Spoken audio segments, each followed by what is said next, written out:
Beirut में Hezbollah chief Nasrallah आज एक बड़ी रैली करने जा रहा है और अब से कुछ देर बाद नसरुल्लाह क्या कहेगा इस पर पूरी दुनिया की नजर है।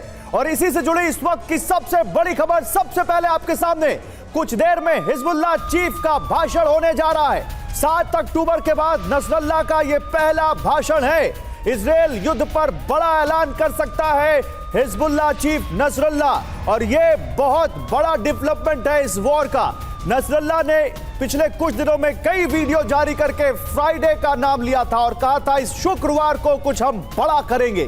और क्या करने वाला है हिजबुल्लाह चीफ नसरुल्लाह, क्या ऐलान करेगा? हिजबुल्लाह ऑलरेडी इजराइल पर मिसाइलें बरसा रहा है, इसके बाद और हिजबुल्लाह क्या कर सकता है, यह बहुत बड़ा सवाल है। तो अब से 30 मिनट के बाद क्या होगा, 30 मिनट के बाद अब यहां पर क्या करने वाला है हिजबुल्लाह चीफ नसरुल्लाह, इस पर आज हम बात करने वाले हैं। लेकिन उससे पहले आइए आपको दिखा देते हैं कि इस वक्त युद्ध कहां और कैसे चल रहा है। ये सामने आपके गाजा पट्टी जिस पर हम आपको ग्राफिक्स के जरिए दिखाने वाले हैं। देखिए, इजरायली सेना ने गाजा पट्टी में जमीनी हमले के बीच एक बहुत बड़ा दावा किया है। आईडीएफ के मुताबिक उसके जवानों ने गाजा सिटी को घेर लिया है। ये गाजा सिटी आपके सामने आप देख सकते हैं और इस वक्त हमास के लड़ाकों से उनकी आमने सामने की जंग चल रही है। ये गाजा सिटी पर आप देखिए ऊपर से एयर स्ट्राइक होती हुई और आमने सामने की लड़ाई होती हुई, ये हमास और इजरायली सेना में इस वक्त जो आमने सामने की जंग चल रही है गाजा सिटी में, वो आप देख रहे हैं। उत्तरी गाजा में गाजा सिटी के अलावा 3 और इलाकों में इजरायली सेना और हमास के लड़ाकों में भीषण जंग चल रही है।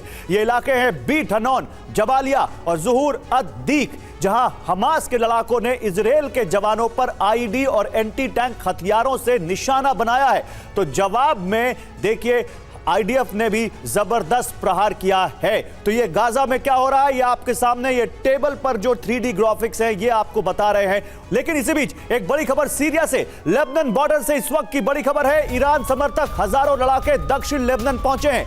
दक्षिण लेबनान बॉर्डर से यह खबर है जहां पर हजारों ईरान समर्थक लड़ाके लेबनान पहुंचे हैं। लेबनान इजराइल बॉर्डर पर बड़े युद्ध की तैयारी उनकी दिखती है। और देखिए हम लगातार आपको वो काउंटडाउन दिखा रहे हैं जो इस वॉर को वर्ल्ड वॉर में बदल सकता है। लगातार हम आपको वो टाइम दिखा रहे हैं। आपके सामने हमने यहां पर वो घड़ी लगा दी है। मात्र 27 मिनट 54 सेकंड 53 सेकंड 52 51 50। ये जो घड़ी है, क्या ये घड़ी इस युद्ध को विश्व युद्ध में बदल देगी? क्या गाजा युद्ध अब बहुत बड़ा होने वाला है? क्या उस ग्रेटर वॉर की तरफ हम बढ़ रहे हैं जिसका संदेह, जिसकी आशंका लगातार जताई जा रही है? देखिए, गाजा के अंदर इजरायली सेना और हमास के लड़ाकों में जंग चल रही है। तो इजराइल की उत्तरी सीमा पर आईडीएफ यानी इजराइल की सेना और लेबनान के चरमपंथी संगठन हिजबुल्लाह में खूनी संघर्ष चल रहा है। इस टकराव में हिजबुल्लाह के 50 लड़ाकों समेत 70 लेबनानी मारे जा चुके हैं। युद्ध के इस फ्रंट पर इजराइल के भी 8 सैनिक समेत 9 लोगों की मौत हो चुकी है। इस संघर्ष में अपने 50 लड़ाकों की मौत पर थोड़ी देर बाद हिजबुल्लाह प्रमुख हसन नसरुल्लाह पहली बार बोलने वाला है। नसरुल्लाह 7 अक्टूबर को इजराइल और हमास में जंग छिड़ने के बाद पहली बार बोलेगा। ऐसे में पूरी दुनिया की नजरें इस बात पर टिकी है कि हिजबुल्लाह प्रमुख क्या बोलेगा। नसरुल्लाह के भाषण का हम लाइव हिंदी अनुवाद भी आपको सुनाएंगे, हिंदी ट्रांसलेशन भी आप जानेंगे। लेकिन उससे पहले वो क्या बोल सकता है आपको बताते हैं। बताया जा रहा है कि हिजबुल्लाह प्रमुख इजराइल से सीधी जंग का ऐलान कर सकता है। लेबनान की दक्षिणी सीमा पर दूसरा मोर्चा खोलने की घोषणा कर सकता है। इसके अलावा आशंका इस बात की भी है कि नसरुल्लाह इजराइल पर मिसाइल हमले का आदेश देने के साथ साथ हमास को घातक हथियारों की आपूर्ति का ऑर्डर भी दे सकता है।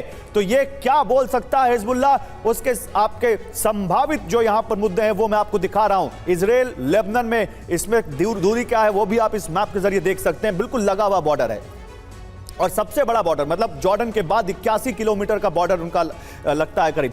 हर कोई जानना चाहता है कि आखिर हिजबुल्लाह है कौन। हिजबुल्लाह एक शिया राजनीतिक संगठन और चरमपंथी गुट है। अमेरिका ने इसे आतंकी गुट बता रखा है। हिजबुल्लाह का प्रमुख है हसन नसरुल्लाह। यह गुट लेबनान में काम करता है। 1982 में इजराइल के हमले के बाद इसका गठन हुआ। इजराइल हिजबुल्लाह का कट्टर दुश्मन है और इस वक्त गाजा युद्ध में इजराइल के खिलाफ हमास का साथ ये दे रहा है। और इसीलिए ये क्या ऐलान करेगा, क्योंकि इसके पास ताकत भी बहुत है, इसके पास क्या ताकत है, कितने जवान है, क्या कर सकता है, ये सब बताएंगे आपको। लेकिन एक बार फिर से ये वक्त देखिए, ये टिक टिक करती हुई घड़ी देखिए, 25 मिनट, 28, 27, 26, 25 ये सेकंड बता रहे हैं कि एक एक जाता हुआ सेकंड इस युद्ध की किस्मत तय कर सकता है। लेकिन हिजबुल्लाह की ताकत देखिए, आखिर क्यों इतना टशन में है हिजबुल्लाह, ये देखिए, क्योंकि उसके पास 1 लाख जवान है, उसके पास 1.5 लाख मिसाइलें हैं, उसके पास सबसे अधिक 700 किलोमीटर की रेंज वाली लंबी दूरी की स्कड मिसाइल है, 5 लाख रॉकेट है उसके पास। 2018 की एक अमेरिकी रिपोर्ट के मुताबिक $7 करोड़ का मिलिट्री बजट है। $7 करोड़, आप इसको अगर रुपए में जोड़ेंगे तो बहुत हो जाएगा ये। इसी बीच आपको दिखाते हैं कि एक इजरायली सैन्य अधिकारी ने क्या दावा किया है। उसने दावा किया है कि गाजा पट्टी में चल रहे युद्ध में हिजबुल्लाह की मदद के लिए सीरिया का एक गुट इमाम हुसैन फोर्स भी शामिल हो गया है। इसे हिजबुल्लाह 2.0 भी कहा जाता है। इसका गठन इस्लामिक रिवॉल्यूशनरी गार्ड कॉर्प्स से हुआ है। आईएसआईएस के खिलाफ सीरियाई राष्ट्रपति बशर अल असद की मदद के लिए 2016 में इसका गठन हुआ। सीरिया में आईएसआईएस की हार के बाद इजरायल और अमेरिकी सैनिकों पर रॉकेट हमले में शामिल रहा। गाजा जंग में शामिल होने के लिए यह गुट दक्षिणी लेबनान पहुंच चुका है। अब बताइए, अगर इस तरह की गोलबंदी हो रही है, इस तरह का कोई बड़ा ऐलान होने जा रहा है, तो कैसे यह खबर आपको हम ना बताएं और कैसे इतनी बड़े डेवलपमेंट से आपको एक एक डिटेल आपको ना बताएं। और इसी पर बात करने के लिए मेरे साथ lieutenant general VK. Chaturvedi, brigadier जीवन राज पुरोहित, कर्नल शैलेंद्र सिंह, ये 3 डिफेंस एक्सपर्ट इस वक्त मेरे साथ हैं। और कर्नल शैलेंद्र, मैं आपको इन्वाइट करूंगा, प्लीज यहां पर आए। कर्नल शैलेंद्र, हिजबुल्लाह अपने आप में बहुत बड़ी ताकत है जिसको आप बिल्कुल डिस्काउंट नहीं कर सकते। क्या कर सकता है नसरल्लाह आज? 2 बात बड़ी जिम्मेदारी से समझनी चाहिए कि हिजबुल्लाह अपने आप में दुनिया की एक पोटेंट फोर्स है, बहुत घातक फोर्स है, वेल ऑर्गेनाइज फोर्स है in terms of man power and equipment. ये अकेली वो फोर्स है हुतीज़ की तरह, जहां उसके पास टैंक भी हैं, मिसाइल्स भी हैं and state of art weaponry nearly है। और सबसे बड़ी बात, इसके जो लड़ाके हैं उनका नंबर्स एक अपने आप में फिनोमिनल है। कोई 1 लाख बोल दे, कोई 1.5 लाख, उनका अपना डिक्लेरेशन है 3 लाख, दैट डजंट मैटर। लेकिन ज़्यादा बड़ी बात यह है कि जिस तरीके से हिजबुल्लाह अब तक अपने आप को कंसोलिडेट कर रहा था, जिस तरीके से आज बात चल रही है कि लेबनान में सो कॉल्ड ईरान की जो मिलिशिया है वो भी आ गई है 40-50 हज़ार स्ट्रेंथ की, जिस तरीके से हुतीज दूर से सपोर्ट कर रहे हैं, जिस तरीके से एक के बाद एक अब वैगन आर का भी नाम स्टार्ट हो गया है कि वो भी यहाँ पर आएंगे या वो उनको, मतलब तमाम तरह के जितने नॉन स्टेट एक्टर्स हैं सब इकट्ठे हो रहे हैं। वो नॉन स्टेट एक्टर नहीं है, वो violent terrorist non state actor हैं।